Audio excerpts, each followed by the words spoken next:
The 16th annual Soybean Management Field Days have been happening this week and have focused on staying competitive in a global marketplace, increasing profits, and meeting the world's growing food and energy needs, starting right here in Nebraska. In this video, we visit the Chris and Corey Stengel farm just west of Shickley, Nebraska. Here, a few of the presenters are showing farmers that attended a couple of different irrigation techniques that they used across this soybean plot. Each treatment in this front bank, and behind it about 25, 30 feet down row, we've got another set of irrigation treatments. So we'll have 4 replications on our treatments, 4 locations of the Soybean Management Field Days. We should have some pretty good data by the end of the year. So our full irrigation treatment here, that's using the soil moisture sensors, ET gauges to schedule our irrigations. The 50% early, full after that, we're trying to put on half as much water early until we get to that R5, the seed, when they're starting to swell, pod fill.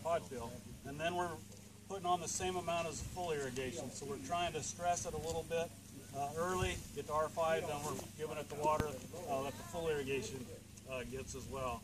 75% irrigation, we're just trying to put on 3/4 as much as the full. So if we irrigate this 4 times, we're going to do that 3 times at an inch at a time. And then the 4th set down there is rain-fed or dry land. That hasn't had any irrigation water on it. So you can look at the plots, what differences do you see?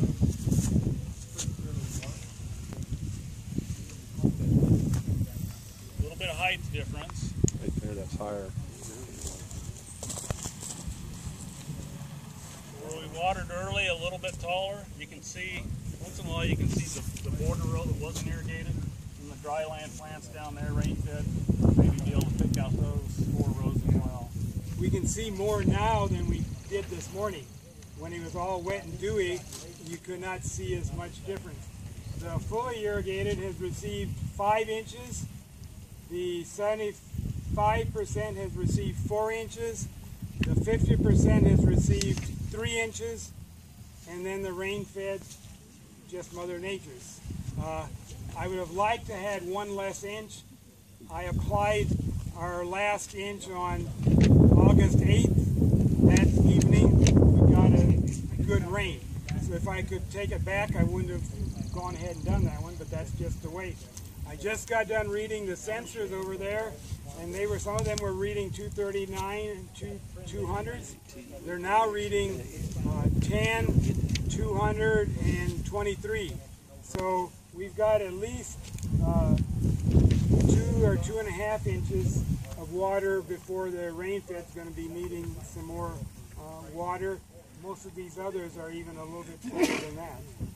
The difference in height, we basically have about 3 or 4 inches difference in height, the fully watered versus the rain-fed.